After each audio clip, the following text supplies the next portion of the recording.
Global tech YouTube channel में आप सभी का एक बार फिर से स्वागत है। आज जो है हम अपने जो 500 क्वेश्चन की जो हमारी सीरीज चल रही थी फिटर सेकेंड ईयर के लिए, उसका जो है पार्ट 12 करने वाले हैं। आज जो है हम भाग नंबर 12 को सॉल्व करेंगे।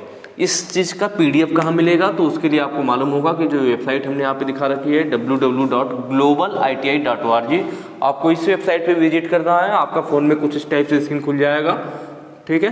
फ़ोन के कॉर्नर में देखेंगे यहाँ पे 3 लाइनें बनी होगी, उस पर आप क्लिक कर देंगे तो आपको कई सारे ऑप्शन मिलेंगे, जिसमें एक ऑप्शन आपको कोर्स का दिखाई देगा, ऐसे हिंदी में लिखा हुआ होगा। आप कोर्स पे क्लिक करेंगे तो उसके नीचे जो है आपको फिटर थ्योरी, इलेक्ट्रिशियन थ्योरी और सब कैलकुलेशन ऐसे ऑप्शन मिल जाएंगे। तो आपको फिटर थ्योरी पे क्लिक करना है। जैसे ही आप फिटर थ्योरी पे क्लिक करेंगे उसके बाद फिर आपको 2 ऑप्शन मिलेंगे, एक लिखा होगा फिटर फर्स्ट ईयर और एक फिटर सेकेंड ईयर। तो आपको फिटर सेकेंड ईयर पे क्लिक करना है। उसके नीचे जाएंगे तो जो आज का PDF है क्वेश्चंस का, वो प्लस उसके पहले के जो पार्ट 11 तक है, वहाँ पे आपको सारे PDF बिल्कुल आसानी से मिल जाएंगे, ठीक है। चलिए फिर हम अपना आगे क्वेश्चन की तरफ सॉल्व करेंगे। आज हम शुरू करने वाले हैं 261। 260 तक हमने पीछे की वीडियो में कर रखा था। आज हम शुरू करेंगे 261 से। कौन सा उपकरण ऑपरेशन के लिए कटिंग टूल को पकड़ता, सपोर्ट करता, लोकेट और साथ साथ गाइड भी करता है। पूछ रहा है इसमें से कौन सा ऐसा इंस्ट्रूमेंट है जो कटिंग टूल को पकड़ता भी है, यहाँ लिखा ना, कटिंग टूल को पकड़ता भी है, सपोर्ट भी करता है, लोकेट भी करता है और उसे गाइड भी करता है। तो वो हमारा क्या होगा, तो जिन लोगों ने पढ़ रखा होगा थ्योरी को वो लोग काफ़ी अच्छे से जानते होंगे कि वह हमारा जिग होता है। ऑप्शन नंबर ए सही हो जाएगा। जिग और फिक्सचर, यही 2 चीज़ों की बात ही होती है। जो फिक्सचर होता है यह सिर्फ और सिर्फ क्या करता है, यह कटिंग टूल को पकड़ता है, कह लीजिए सॉरी जॉब को। यह सिर्फ क्या करता है, जॉब को पकड़ता है, कटिंग टूल को गाइड नहीं करता। फिक्सचर मतलब फिक्स है, यह सिर्फ फिक्स करेगा, जॉब को मजबूती के साथ पकड़ेगा, लेकिन कटिंग टूल को गाइड नहीं करेगा। जबकि जिग की क्या क्वालिटी होती है, जिग जॉब को भी पकड़ता है और कटिंग टूल को गाइड भी करता है। इसमें दोनों चीजें होती है। तो वही चीज पूछा था, कटिंग टूल को मतलब वहाँ पे थोड़ा सा गड़बड़ है, वहाँ पे लिखना चाहिए था इसके जॉब को पकड़ता है और कटिंग टूल को गाइड करता है। तो वही चीज़ है, पकड़ता भी है, सपोर्ट भी करता है, लोकेट करता है और गाइड भी करता है। तो वह काम है जिग का। फिक्सचर सिर्फ और सिर्फ पकड़ने का काम करता है। नेक्स्ट क्वेश्चन पे चलेंगे।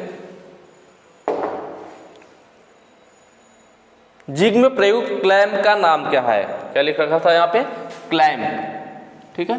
कि जो जिग में प्रयुक्त क्लैंप है, जो हम जिग में क्लैंप यूज करते हैं, यहाँ पे फिगर दिखा रखा है, ये कौन सा क्लैंप है, तो यह है हमारा टॉगल क्लैंप। ऑप्शन सी सही हो जाएगा। मैंने सारे क्लैंप जो है 8-10 क्लैंप थे, उसको इसके जस्ट पिछली वाली वीडियो में, जिन्होंने नहीं देखा होगा एक बार पीछे वाली वीडियो जाके देख लीजिएगा, उसमें मैंने सारे क्लैंप दिखाए थे और उनके नाम भी बताए थे। तो इसके जस्ट पीछे वाले जो पार्ट 11 है उसके वीडियो देख लीजिए, आपको क्लैंप वाला जो कॉन्सेप्ट है वो क्लियर हो जाएगा कि टॉगल क्लैंप कैसे है। तो उसमें मैंने सारे क्लैंप दिखा रखे हैं, क्लैंप से क्वेश्चन आते भी हैं, तो आपको ध्यान होना चाहिए कि कौन सा क्लैंप कैसा दिखता है। तो ये जो क्लैंप यहाँ पे दिखाया गया है जो कि जिग में यूज किया जाता है वो टॉगल क्लैंप है। नेक्स्ट क्वेश्चन पे चलेंगे।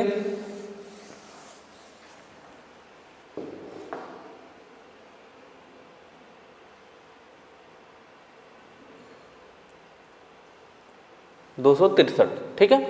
मिलिंग फिक्सचर के बेस प्लेट में 2 या 4 होल्ड डाउन स्लॉट क्यों प्रदान किए जाते हैं।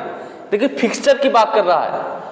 फिक्सचर आप जानते होंगे अलग अलग फिक्सचर आते हैं, जैसे कि आपको टर्निंग करना है तो टर्निंग फिक्सचर आता है, वेल्डिंग करना है तो वेल्डिंग फिक्सचर आता है, मिलिंग ऑपरेशन करना है तो मिलिंग फिक्सचर आता है। मतलब ऑपरेशन के हिसाब से अलग अलग फिक्सचर बनाए गए हैं। ये मिलिंग फिक्सचर की बात कर रहा है कि उसके बेस प्लेट में 2 या 4 होल्ड डाउन स्लॉट क्यों दिया जाता है। कहने का मतलब जो हमारा मिलिंग फिक्सचर होता है उसका बेस होता है, मिलिंग फिक्सचर का बेस होता है और उसमें कटे होते हैं क्या, स्लॉट कटे होते हैं। 2 स्लॉट होते हैं, 4 स्लॉट हो सकते हैं, ऐसा स्लॉट कटा होता है।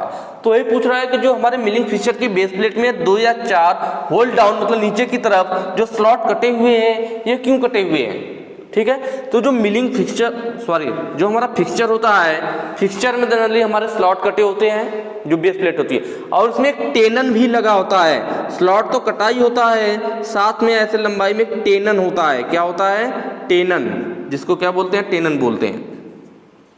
तो उन दोनों चीज़ों से क्वेश्चन आता है।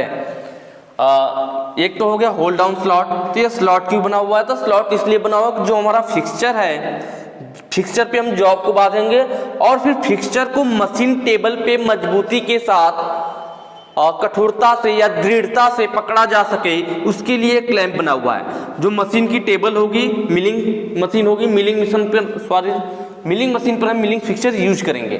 तो मिलिंग फिक्सचर को मिलिंग मशीन के टेबल पे रिजिडिटी के साथ, कठोरता के साथ या कह लीजिए दृढ़ता के साथ पकड़ा जा सके उसके लिए ये स्लॉट होता है। या स्लॉट इसके ऊपर रखा जाएगा, मजबूती से हम नट बोल्ट वगैरह किसी भी चीज़ का यूज करके इसे टाइटली यहाँ पे पकड़ सके, इसीलिए स्लॉट बना हुआ है। और जब टेनन होता है, टेनन किस लिए होता है? तो टेनन होता है ताकि जो हमारा फिक्सचर है उसको मशीन टेबल पे सही से लोकेट किया जा सके।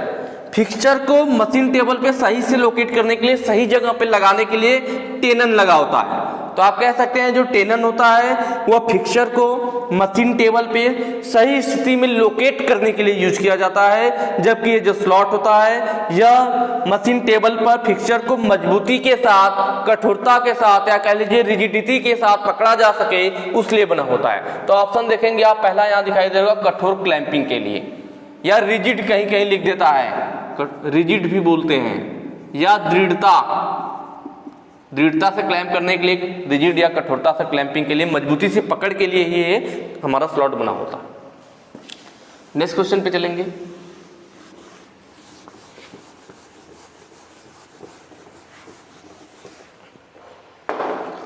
बड़े पैमाने पर उत्पादन के फायदे क्या है? कह रहा है अगर कहीं पे भी बड़े पैमाने पर, कहने का मतलब है मास प्रोडक्शन हो रहा है। बड़े पैमाने मतलब क्या? मास प्रोडक्शन, अधिक उत्पादन हो रहा है, तो उससे हमें क्या फायदा होगा? ये चार ऑप्शन आपको दिखाई दे रहे होंगे। प्रारंभिक व्यय कम है, जिग्स और फिक्सचर की आवश्यकता नहीं है, मैन्युफैक्चरिंग के लिए लागत और समय कम हो गया, विशेष प्रयोजन मशीन आवश्यक नहीं है। तो जब हमारा मास प्रोडक्शन होगा, अधिक उत्पादन होगा, तो जो ऑप्शन सी यहाँ पे दे रखा है मैन्युफैक्चरिंग के लिए लागत और समय कम हो गया। भाई कहीं पर भी अगर उत्पादन अधिक हो रहा है, उत्पादन ज्यादा हो रहा है, तो इसका मतलब क्या होगा कि जो मैन्युफैक्चरिंग बोलते किसी चीज को बनाना, जो चीज हम बना रहे थे अगर वो बहुत ज्यादा संख्या में बन रही है, इसका मतलब है क्या? उसकी लागत कम आएगी और समय भी कम हो गया। भाई कम समय लग रहा है किसी चीज को बनाने में, तभी तो उसका उत्पादन ज्यादा होगा।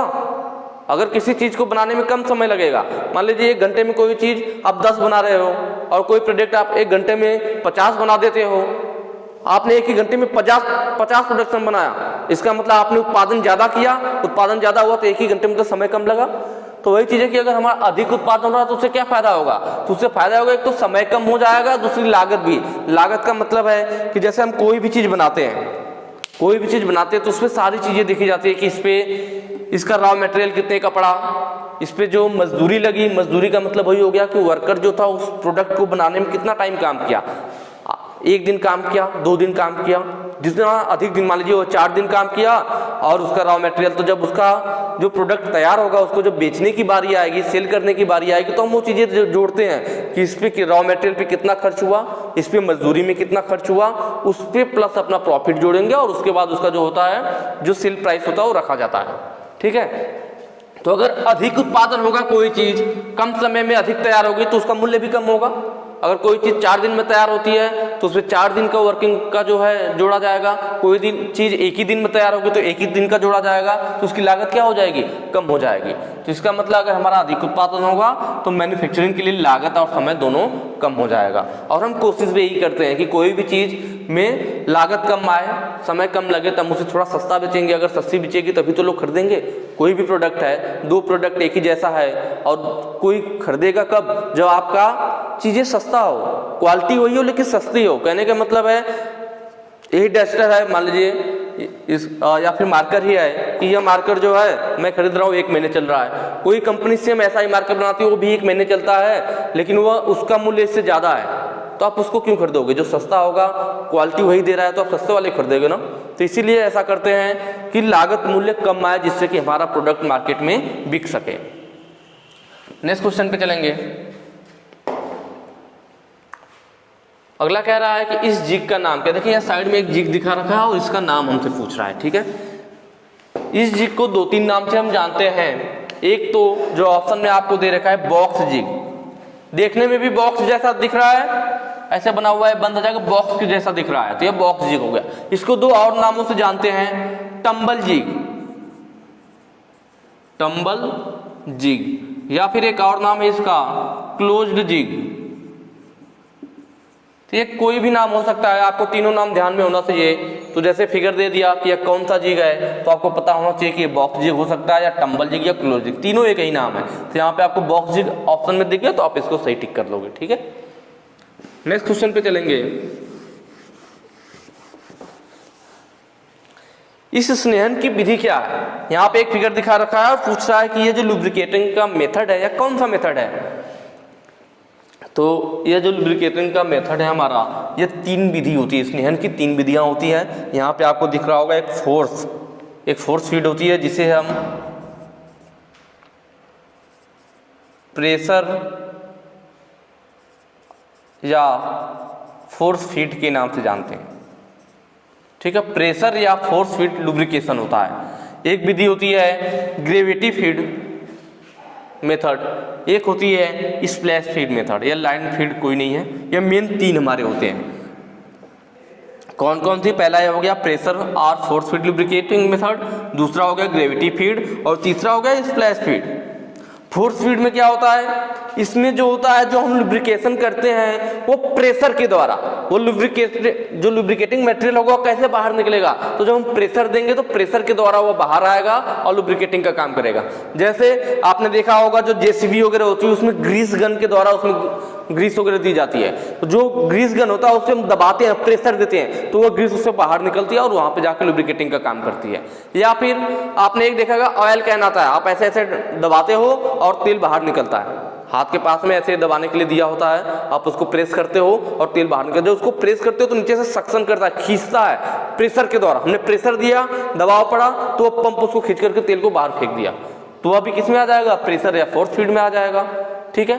वैसे ही ये जो फिगर भी दिख रहा है आपको, देखिए क्या सिस्टम है, लुब्रिकेटिंग, हमें लुब्रिकेटिंग करना है, हम इसको पंप को चलाएंगे, यह पंप है, जैसे हैंड पंप होता है उसी आकृति का दिखाया गया है।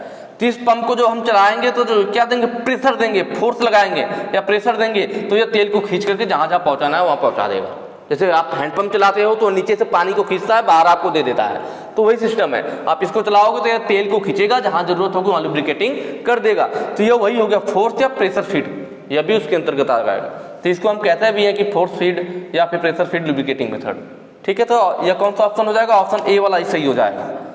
ग्रेविटी फीड में क्या होता है, इसमें हम जो ऑयल होता है उसको कहीं ऊपर, जहां पे लुब्रिकेटिंग करना हो, मान लो इस मशीन पे लुब्रिकेटिंग करना है तो इसके ऊपर कहीं पे ऑयल इकट्ठा करके ऑयल भर देंगे और इसमें बत्ती वगैरह, एक वीक लुब्रिकेटर भी आता है कि एक बत्ती लटका देते हैं। अब क्या होता है कि इस बत्ती से तेल टपकता रहेगा। तेल नीचे क्यों टपक रहा है, ग्रेविटी की वजह से, जो गुरुत्वाकर्षण होता है उसी वजह से पानी या तेल कोई भी चीज नीचे क्यों गिरता है, पृथ्वी के गुरुत्वाकर्षण की वजह से। तो यहाँ पे तेल इसमें भरा हुआ है, इसमें आप हल्का सा छेद कर दीजिए या बत्ती लगा दीजिए जिससे कि तेल टपक टपक कर गिरता रहे और मशीन का लुब्रिकेशन होता रहे, तो ग्रेविटी फीड कहलाता है कि ग्रेविटी की वजह से, गुरुत्वाकर्षण की वजह से हमारा लुब्रिकेशन हो रहा है।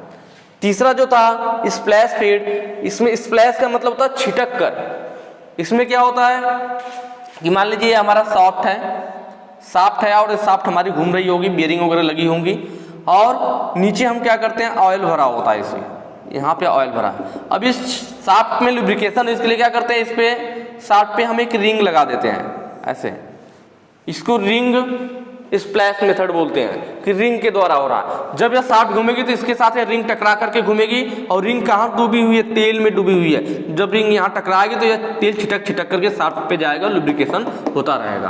तो यहाँ पे तेल छिटक करके लुब्रिकेशन कर रहा है तो वो स्प्लैश फीड हो जाता है, ठीक है। तो इस तरह से हमारा 3 मेथड है। तो यह फिगर में जो दिखाया गया तो वो प्रेशर और फोर्स फीड था, तो ऑप्शन ए इसका सही हो जाएगा।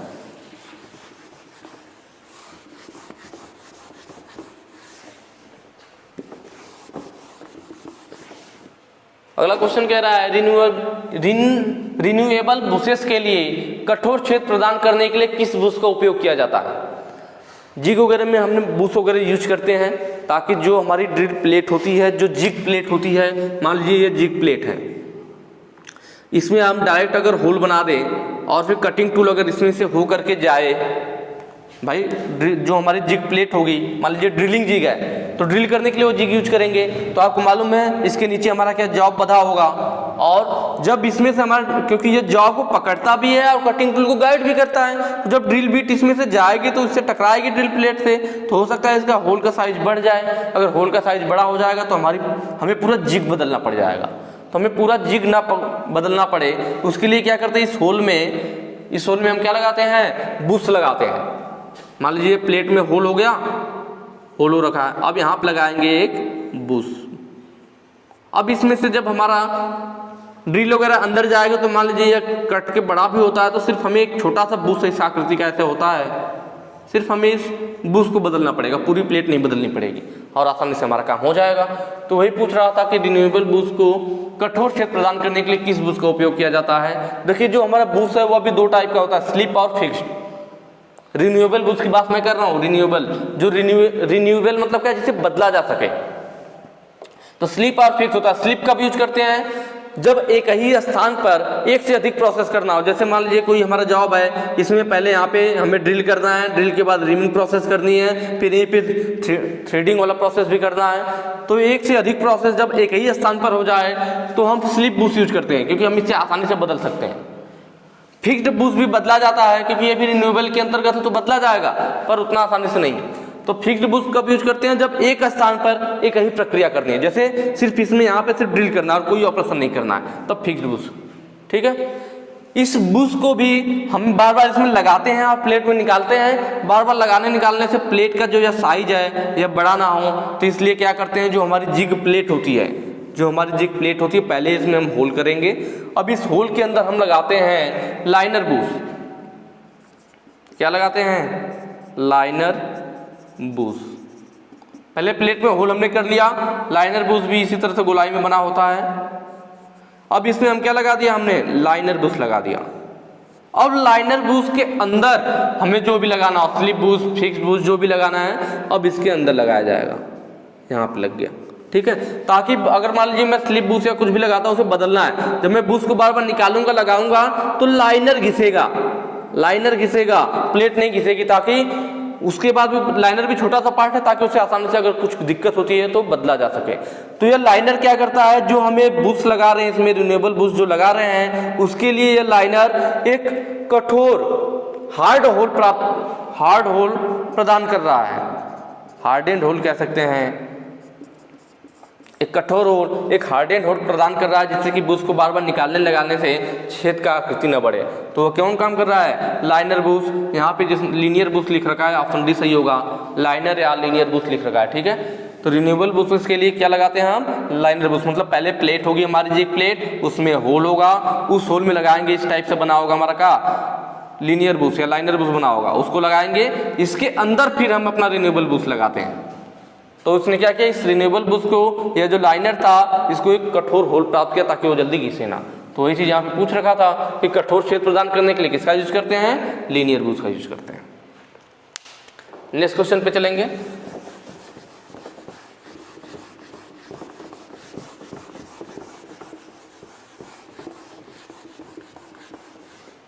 अगला कह रहा है इस क्लैंप का नाम क्या है। मैंने पहले ही बताया था कि जो पार्ट 11 वाले वीडियो है उसमें मैंने बता रखा है, सारे क्लैंप दिखा रखा है, तो एक बार उसको देख लीजिएगा। इसमें देखिए यहाँ पे स्क्रू टाइप का दिख रहा है, नर्लिंग किया गया है, और ये स्क्रू है, तो स्क्रू दिख रहा है, तो यह कौन सा क्लैंप हो जाएगा, स्क्रू क्लैंप हो जाएगा। थोड़ा आसान रहेगा याद करने में। तो यह कौन सा क्लैंप है, स्क्रू क्लैंप है। नेक्स्ट क्वेश्चन पे चलेंगे। मशीनिंग ऑपरेशन के दौरान कटिंग टूल को सिर्फ पकड़ना, लोकेट करना और गाइड नहीं करने के लिए किस उपकरण का उपयोग किया जाता है। देखिए कॉमा दे दिया है, कह रहा है कि मशीनिंग ऑपरेशन के दौरान कटिंग टूल को सिर्फ पकड़ने का काम करेगा, ना ही लोकेट करेगा, ना ही गाइड करेगा। आगे लिखा ना, लोकेट करना और गाइड नहीं करने के लिए, पकड़ना, लोकेट करना और गाइड नहीं करना, मतलब पकड़ेगा, लोकेट तो करेगा। मशीनिंग ऑपरेशन के दौरान कटिंग टूल को सिर्फ पकड़ना, लोकेट करना और गाइड नहीं करने के लिए वो क्या करेगा, गाइड नहीं करेगा। तो कौन सा उपकरण होता है, मैंने आपको बताया था कि वो फिक्सचर होता है। फिक्सचर सिर्फ पकड़ता, लोकेट करता है, गाइड नहीं करता है। जबकि जिग पकड़ने के साथ साथ गाइड करने का भी काम करता है, फिक्सचर गाइड नहीं करता। तो यहाँ लिखा हुआ गाइड नहीं करता है, तो कौन सा ऑप्शन सही हो जाएगा? बी सही हो जाएगा, वो फिक्सचर होगा। नेक्स्ट क्वेश्चन पे चलेंगे। किस प्रकार का फिक्सचर में मशीनिंग के लिए भागों को पकड़ने के लिए एक आसान तरीका प्रदान किया गया? इनमें से कौन सा ऐसा फिक्सचर है जिसके द्वारा मशीनिंग करते समय जो जॉब वगैरह है, जो हमारे वर्कपीस है जिसका हमें मशीनिंग करना है, उसे बिल्कुल आसानी से पकड़ सकते हैं? वह है हमारा वाइस फिक्सचर। यह नया फिक्सचर है हमारा। इसमें जो है जॉ स्पेशल जॉ लगाए जाते हैं जिससे कि जॉब को आसानी से पकड़ा जा सके, जॉब को आसानी से पकड़ा जा सके, इसलिए वाइस फिक्सचर में एक स्पेशल जॉ लगा होता है। तो ये चीज पूछ रहा है कि मशीनिंग के लिए किस प्रकार के फिक्सचर में आसान तरीका प्रदान किया गया कि हम जॉब को आसानी से पकड़ सके, तो वाइस फिक्सचर है। नेक्स्ट क्वेश्चन पे चलेंगे।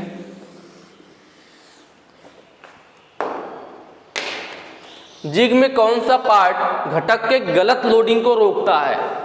जिग में ऐसा कौन सा पार्ट है कि अगर मान लीजिए जॉब वगैरह की उसमें लोडिंग कर रहे हैं, जॉब को पकड़ रहे हैं, अगर आप गलत तरीके से पकड़ना चाह रहे हो तो वो नहीं उसमें फिट होगा, उसे रोक देगा, सही से फिट नहीं होगा। वो ऐसा क्या लगा होता है जिग में? तो जिग में लगा होता है लोकेटिंग पिन।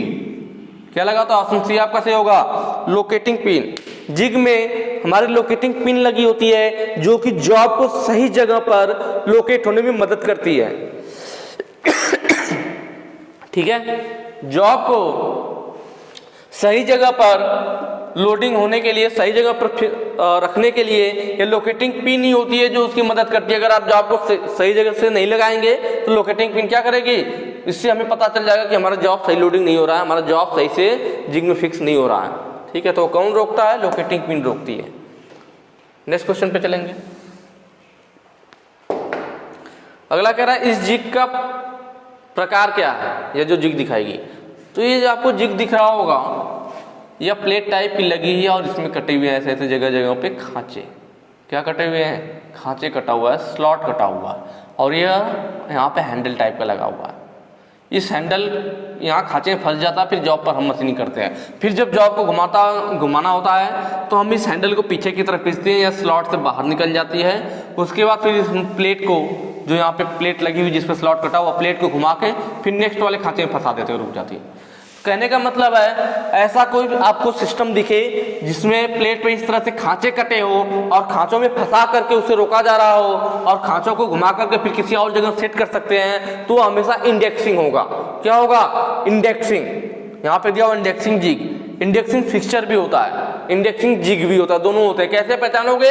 उसमें स्लॉट कटा होगा, हम स्लॉट को चेंज करते हैं, इसको खींच देते हैं, फिर इसे घुमा करके दूसरे स्लॉट में फंसा लेते हैं। तो जहां पर भी इस टाइप से स्लॉट कटा हुआ, स्लॉट वाली बात आए तो इंडेक्सिंग होता है। इंडेक्सिंग जिग होगा या इंडेक्सिंग फिक्सचर होगा।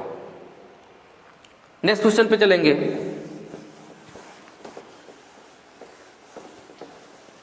मिलिंग फिक्सचर के बेस प्लेट के निचले भाग में टेनन क्यों प्रदान किए जाते हैं? देखिए मैंने अभी बताया था, अभी इससे पहले आया था ना कि मिलिंग फिक्सचर के नीचे वो जो डाउन स्लॉट क्यों काटे गए हैं, तो मैंने बताया था डाउन स्लॉट के साथ टेनन भी होता है। डाउन स्लॉट का काम होता है, नीचे जो डाउन स्लॉट था और टेनन था, ठीक है, टेनन आपको दिख रहा होगा, और एक सेटिंग ब्लॉक होता है। तीन चीजें होती है जनरली, इससे क्वेश्चन हमेशा आते हैं।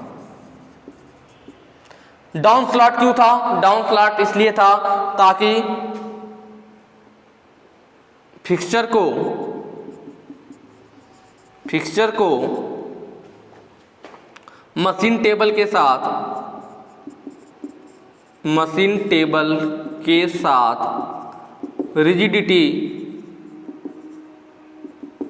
मतलब दृढ़ता या मजबूती या कठोरता, दृढ़ता के साथ पकड़ा जा सके। इस चीज को नोट कर लीजिएगा, पकड़ा जा सके, इसीलिए उसमें क्या कटा हुआ था? नीचे स्लॉट कटा हुआ था। टेनन क्यों है? मैंने बताया था कि जो हमारा फिक्सचर है वो मशीन टेबल पे सही जगह पे लोकेट हो सके। देखिए यहाँ पे ऑप्शन डी दे रखा है। टेनन क्यों प्रदान किया जाता है? फिक्सचर को सही तरह से लोकेट करने के लिए। फिक्सचर को मशीन टेबल पर, नोट कर लीजिएगा इन सब चीजों को, मशीन टेबल पर सही तरह से लोकेट करने के लिए। लोकेट करने के लिए, इसीलिए हमारा लगा होता है टेनन। सेटिंग ब्लॉक क्यों होता है? तो मशीनिंग से पूर्व, मतलब किसी भी जॉब को आप काटने जा रहे हैं मिलिंग मशीन पर, उस पर वर्क करने जा रहे हैं, तो जो हमारा फिक्सचर है और जो कटर है उनमें सही संबंध स्थापित हो सके, जिससे कि कटाई ठीक से हो सके। तो मशीनिंग से पूर्व सेटिंग ब्लॉक क्यों है? ब्लॉक के रूप में होता है मशीनिंग के पूर्व जो हमारा फिक्सचर है और कटर के बीच सही संबंध स्थापित करने के लिए। फिक्सचर और कटर के मध्य सही संबंध स्थापित करने के लिए।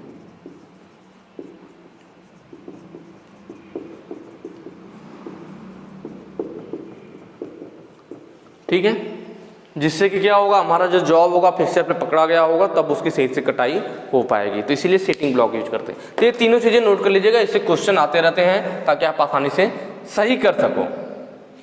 नेक्स्ट क्वेश्चन पे चलेंगे।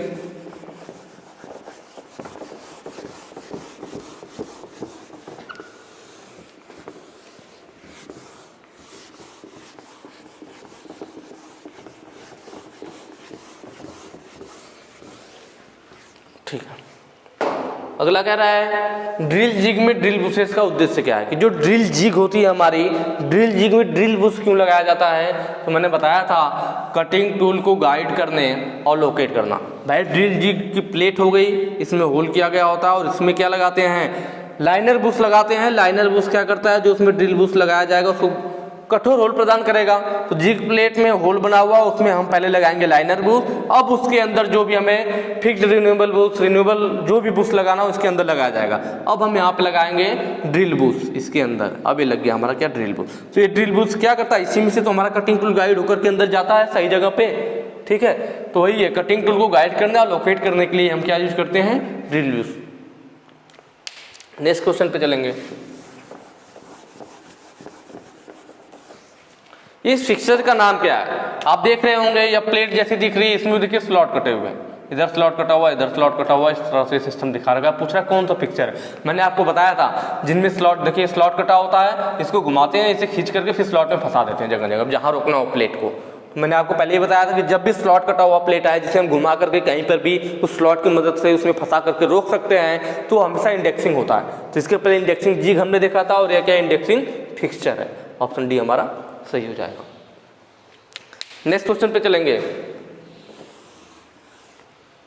एल्युमिनियम धातु का रंग क्या है? ठीक है, एल्युमिनियम जो होती है वो व्हाइट या व्हाइटिश ग्रे भी बोलते हैं। व्हाइट कलर का एल्युमिनियम आप लोगों ने देखा होगा जनरली। एल्युमिनियम के तार वगैरह आते हैं जो आपके बिजली के खंभों पे जो तार खींचे जाते हैं, एल्युमिनियम के ही तो होते हैं। तो सफेद कलर में देखते हैं, लेकिन बिल्कुल व्हाइट नहीं होता है, थोड़ा ग्रे लिए हुए होता है। बिल्कुल व्हाइट भी नहीं होता, नहीं ग्रे, मतलब व्हाइट टाइप में ग्रे होता है, इसलिए उसे वो व्हाइटिश ग्रे बोलते हैं। ऑप्शन सी सही हो जाएगा कि एल्युमिनियम का धातु किस कलर का है। तो आप तुरंत ध्यान में लाइए कि एल्युमिनियम कहाँ है। एल्युमिनियम जो बिजली के तार खींचे गए हैं खंभों पे, वो एल्युमिनियम का तार होता है। वो कैसा दिखता है? थोड़ा व्हाइट टाइप में या थोड़ा ग्रे टाइप में। ना तो व्हाइट होता है ना ग्रे होता है, इसका मतलब व्हाइटिश ग्रे होता है, मतलब व्हाइट लिए हुए ग्रे होता है। तो ऑप्शन आपका सी सही हो जाएगा। नेक्स्ट क्वेश्चन पे चलेंगे। किस अयस्क से सीसा धातु उत्पन्न होती है? कि कौन सा अयस्क है जिससे सीसा धातु उत्पन्न होती है? तो वह है गैलेना। ऑप्शन डी आपका सही हो जाएगा। गैलेना को लेड ग्लास भी बोलते हैं, या फिर यह लेड सल्फाइड से प्राप्त होती है।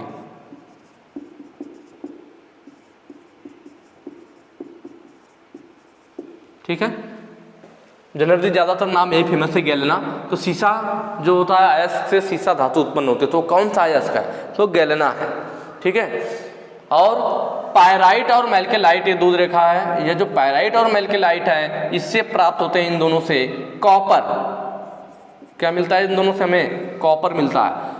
ठीक है, जो पायराइट होता है इससे हमें 32% कॉपर प्राप्त होता है। कितना परसेंट? 32%। मेलेकाइट से कितना प्राप्त होता है? इससे ज्यादा कॉपर मिलता है, हमें 55% कॉपर मिलता है। ठीक है,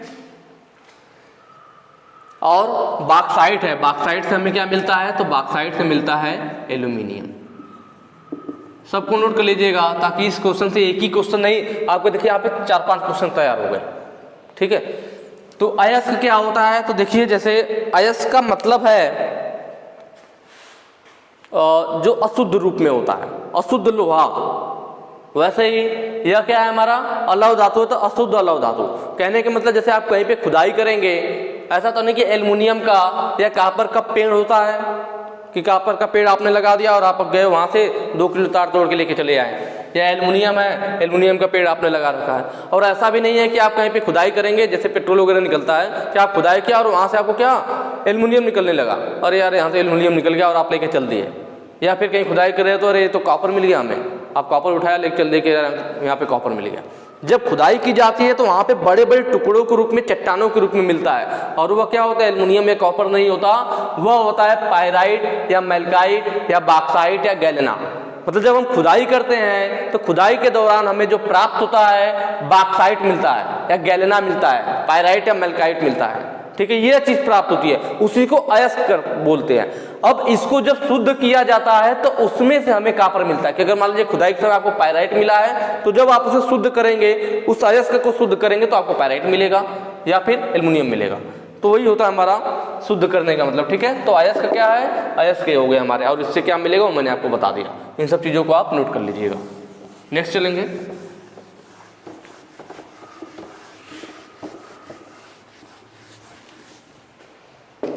सीसा, टीन, तांबा और एंटीमनी के मिश्र धातु का नाम क्या है।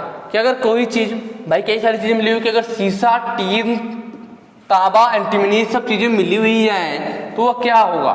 ठीक है, तो वह होता है हमारा बैबिट मेटल। ऑप्शन सी हमारा सही होगा। पीतल कब होता है, जब कॉपर और जिंक सिर्फ मिला दिया जाए तो पीतल बन जाता है। कॉपर और जिंक मिलाएंगे तो क्या बनेगा, पीतल बनेगा। ग्लाइडिंग मेटल कब बोलते हैं, जब कॉपर हमारा 95% हो और जिंक हमारा 5% हो तो उसको बोल दिया जाता है ग्लाइडिंग मेटल। मतलब वह भी पीतल का ही एक रूप है। ग्लाइडिंग मेटल क्या मैंने बताया, कॉपर और जिंक मिलाएंगे तो पीतल बनेगा, लेकिन इसमें भी कॉपर जिंक है, मतलब यह भी पीतल का ही एक रूप है। उसमें हमने क्या किया, कॉपर को 95% कर दिया और जिंक की परसेंटेज 5% रख दी, तो वो ग्लाइडिंग मेटल कहलाता है। वही पीतल क्या कहलाएगा, ग्लाइडिंग मेटल कहलाएगा। लीडेड ब्रांच कब होता है, इसमें हमारा होता है लेड, मतलब पीबी से दिखाते हैं सीसा, टीन और कॉपर। जब सीसा, टीन और कॉपर मिला होता है तो उसे लीडेड ब्रॉन्ज बोलते हैं। ठीक है, तो ये परसेंटेज है, उन्हें आपको ध्यान रखना है कि आप बेबिट मेटल कब बोलेंगे, जब सीसा, टीन, तांबा और एंटीमनी मिला होगा। यह मुख्य रूप से टीन वाला बोला जाता है, इसमें टीन की मात्रा सबसे अधिक होती है बेबिट मेटल में। किसकी मात्रा, टीन की मात्रा अधिक होती है। तो बेबिट मेटल हो गया। अगर कॉपर जिंक होगा तो पीतल, कॉपर अगर 95% हो, जिंक 5% हो तो ग्लाइडिंग मेटल, और लीडेड ब्रॉन्ज कब बोलेंगे, जब लेड, टीन और कॉपर उसमें हो। नेक्स्ट क्वेश्चन पे चलेंगे।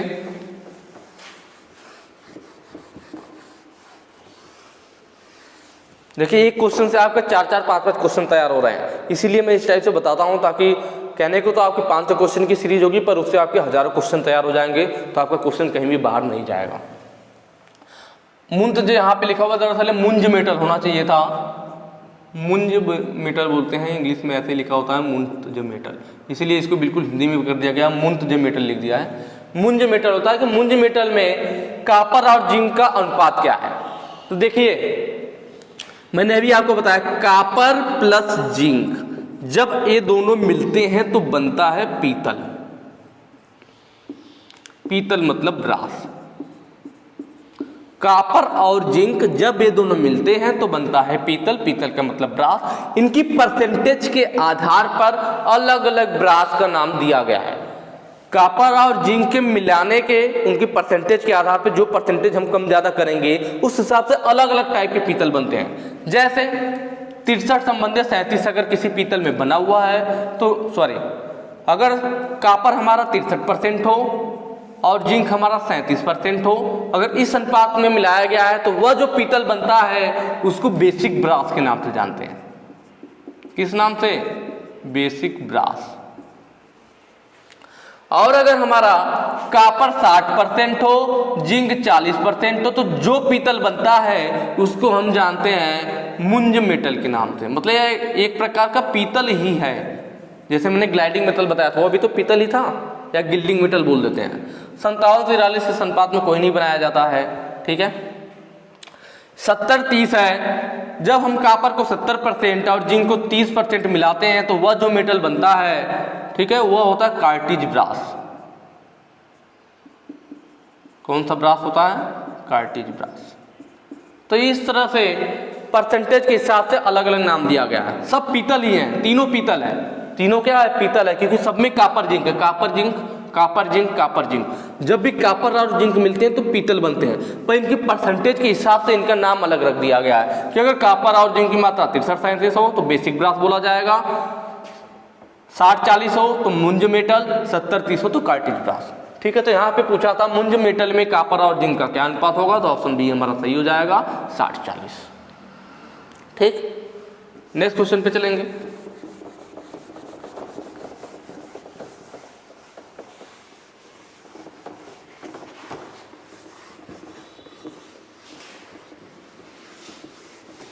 अगला कह रहा है बॉक्साइट अयस्क से किस धातु को निकाला जाता है? तो बॉक्साइट से हमारा निकलता है एल्यूमिनियम। मैंने अभी इसके पहले बताया भी था।